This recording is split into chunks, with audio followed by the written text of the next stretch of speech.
Hello everybody, I'm back with a review, and this time it'll be for the WWE Hell in a Cell pay-per-view. This pay-per-view was pretty okay. I didn't come in expecting for it to be amazing. There were several matches that weren't announced prior to the pay-per-view to be on the card, so I wasn't really expecting much because with the matches that they were promoting and advertising were very short lists, so I figured that there were going to be some added in, but whenever they wait to do that, you don't come in expecting like a whole lot. So that being said, the pay-per-view was pretty okay, but it wasn't anything too great. So first off, we start off with the opener between Alberto Del Rio and Randy Orton. This was probably the match of the night. It was a very good paced match.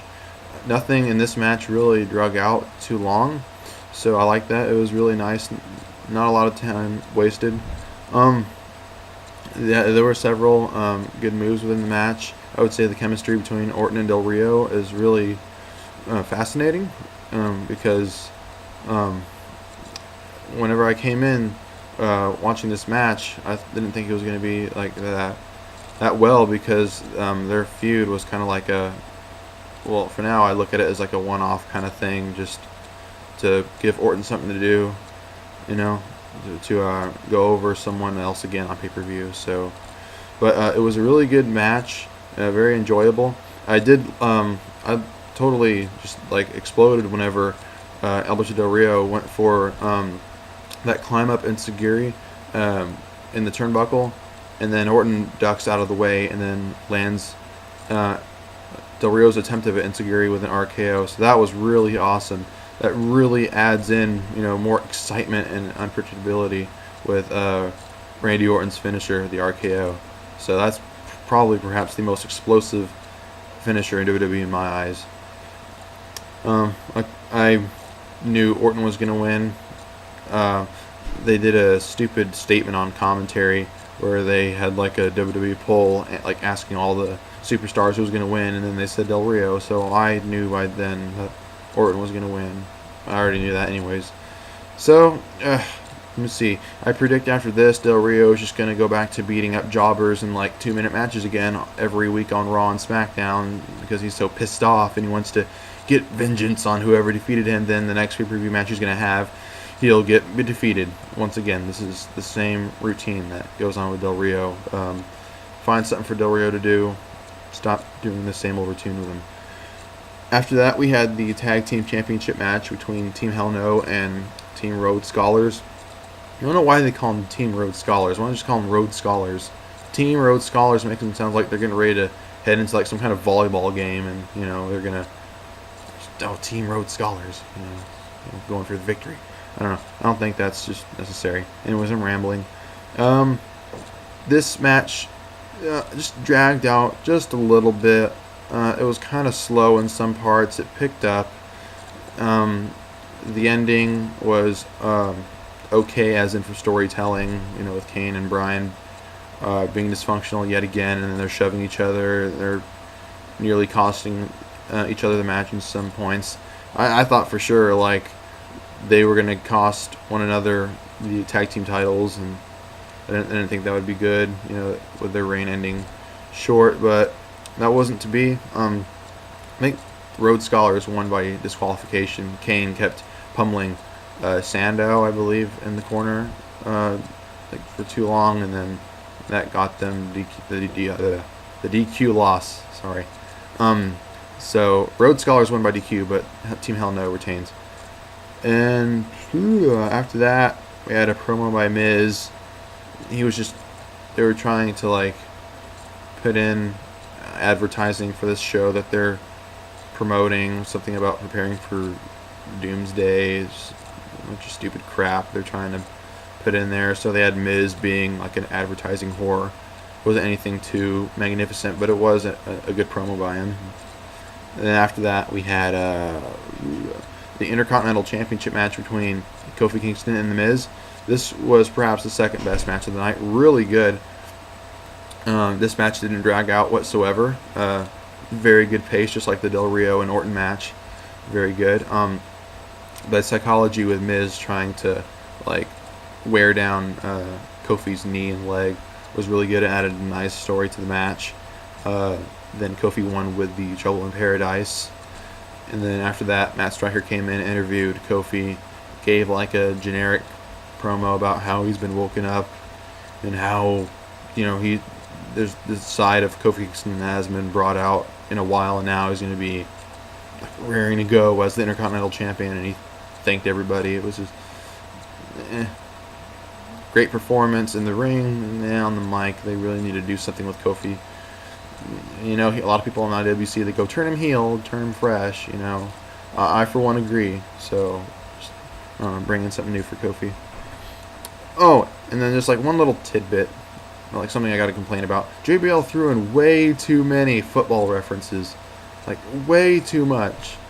And he kept mentioning Notre Dame or whatever. I myself not a football fan, but he just kept throwing in like a lot of football references. I just thought, what was the reasoning? But, oh well, I'm not going to bitch too much because JBL is awesome commentary. Okay, and after that we had a somewhat of a funny segment between Daniel Bryan and Kane. They were like tying in Halloween within the banter they were doing. I forgot like what all they said, but I found myself laughing at it a bit, so it was kind of funny. Their humor is a little childish at times, but it's still funny for me. They're the most entertaining part of WWE right now, in my mind, at least for the entertainment aspect. And then after that, we had the United States Championship match between Antonio Cesaro and Justin Gabriel. That was a very good match as well. It was just focusing on the high-flying abilities of Justin Gabriel, and Cesaro sold some offense from Gabriel really well. Justin Gabriel was upping his game, bringing in moves that we usually don't see on television, well, because he doesn't get much airtime anyways. But I'm glad to see Justin Gabriel had a pay-per-view match, a singles match, no less. One very cool spot in the match is where Justin Gabriel goes for like a top rope slingshot crossbody to the outside Cesaro, and Cesaro times it perfectly and gives him a great uppercut, like a version of his Swiss Death maneuver, and that looked really devastating.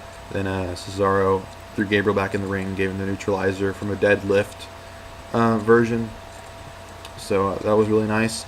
But the crowd for this match, and I have to say for the entire pay-per-view, was dead. Like I was very surprised that Atlanta, a wrestling city, rich of history, like with WCW and all that stuff, they were just kind of, they've been fizzled out the entire night, so that was kind of a drag. So Atlanta, liven it up next time WWE shows up. After that, another little tidbit. I'm sorry, I'm a wrestling nerd. I focus way too much on the little things. When they were promoting Fozzie for their Sandpaper theme song for tonight's Hell in a Cell, JBL actually acknowledged that Chris Jericho was the frontman of Fozzie. So I don't know why WWE refuses to acknowledge that Jericho is the singer of Fozzie. I mean, I know why they didn't before, because he was a heel, but now that he's gone, they choose not to recognize him. I think it's stupid. Not, giving credit to one of your greatest wrestlers of all time. So I'm glad JBL decided to acknowledge him. Good for him. And after that, we had a tag team match between Rey Mysterio and Sin Cara versus the Primetime Players. And it sucks. I really was hoping the Primetime Players would have, continued their role a couple months ago when they were entered in the tag team scene, but I know they have to make room for Team Hell No, and they're really high on Damien Sandow, and they're trying to give Cody something, because he was on a roll as well. Then he kind of fizzled out. Now they're trying to give him something. But anyways,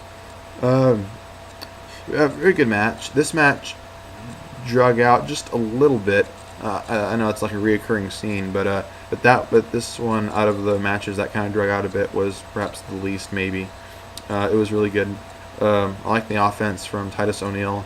Some of his moves are really cool despite him not looking like a polished wrestler.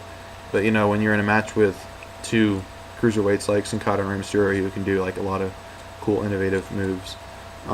One instance in the match, let's see, Sin Cara was trying to reverse a move from Titus ONeil, and he gave him like an aside DDT, a la Ultimo Dragon, and then he like lands. Sin Cara lands on the top of his head, so it was like a very awkward landing for him. And then after the match, the doctors were speculating that he had like a concussion or something like that, but he was fine. So a minor scare. Rey Mysterio and Sin Cara win. Rey Mysterio gave, I believe, Darren Young the 619 and the splash off the top rope. So it was a good filler match, really, just to give Rey and Sin Cara and Primetime Players some relevance. So that was good. And then after that, we had the World Heavyweight Championship match between Sheamus and The Big Show. This was the match that I was looking forward to the least. Was not expecting anything good. I was going to figure that Big Show and Sheamus were really going to drag this out and just make it like a four-fest. And it did for like about the first maybe 3/5 of the match. And the match really picked up when, let's see here. I think Sheamus executed the white noise on Big Show. So I was impressed by that with just the ease that he did it by. So that was a really good point in the match. The crowd woke up for that. And then Big Show kicked out of the white noise at 2. And then I believe Big Show knocked out Sheamus with a KO punch. Sheamus kicked out to that. They were labeling that as like the first time anybody ever kicked out the KO punch, and I gotta agree. I don't remember that happening. The crowd woke up a little more after that. Then Sheamus finally hit the road kick on the Big Show. Big Show kicks out at 2. It was like a very small "This is awesome" chant. Never thought I would hear that in a Big Show Sheamus match, but just like the various near falls that occurred, it was like it had you clinged. It was having you on the edge of your seat. So that was good for that match and good for both of them. And then finally, Sheamus was trying to go for the second bro kick. Then out of nowhere, Big Show connects with the knockout punch again. And that gives him the 1-2-3. And Big Show won the title. And I was really shocked. Out of anybody that was going up against Sheamus, in his lengthy title run, they give the title to Big Show. So that was shocking. Although I will not be a fan of Big Show and his title reign. So I really hope that isn't as long.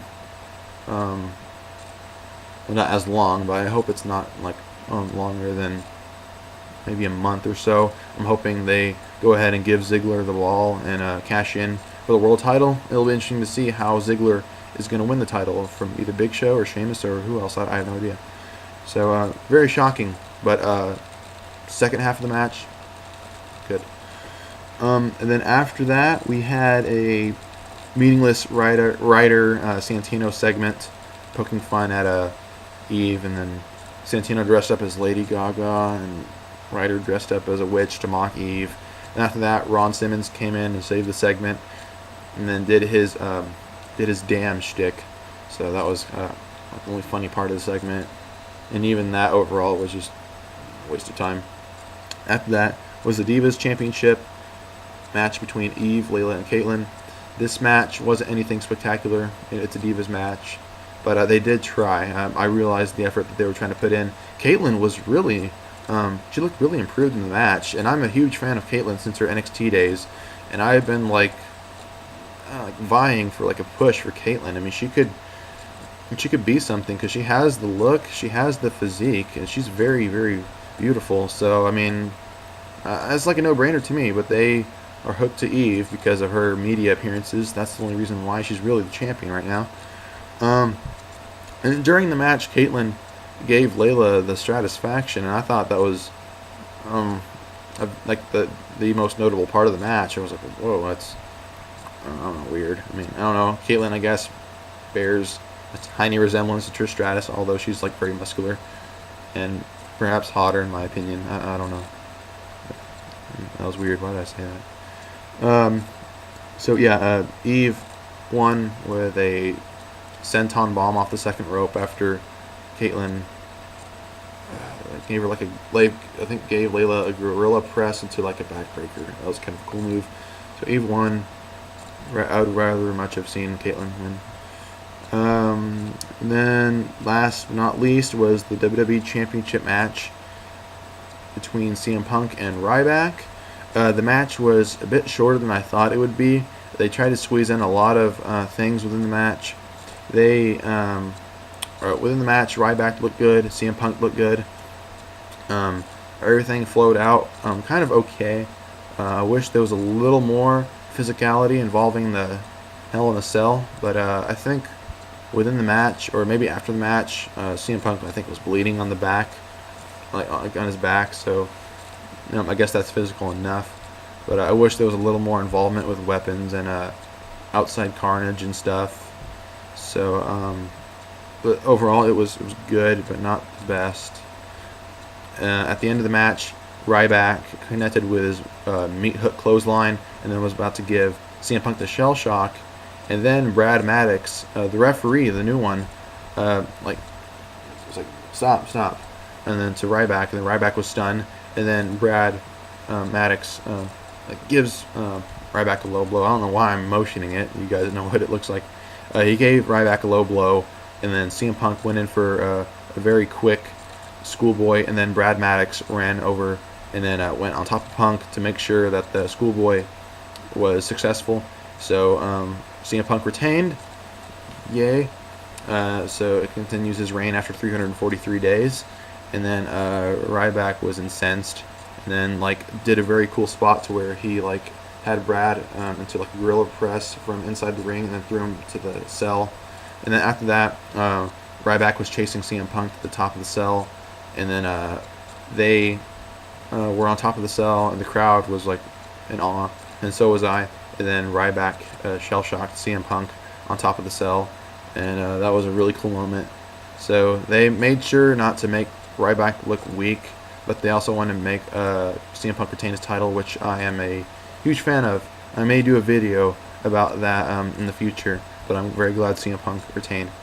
And when I first saw the match starting, I looked at Brad Maddox in the ring and was like, why him of all people be in the main event? Why don't they have their senior referees like Mike Chioda or Charles Robinson ref the match? I know now why, so I don't know. It was an interesting ending to an okay match, so just overall glad Punk retained. So anyways, the pay-per-view was okay. I really hope Survivor Series is a lot better, so I'll try to do a review on that whenever it comes on. So anyways, that is my review, and take care everybody.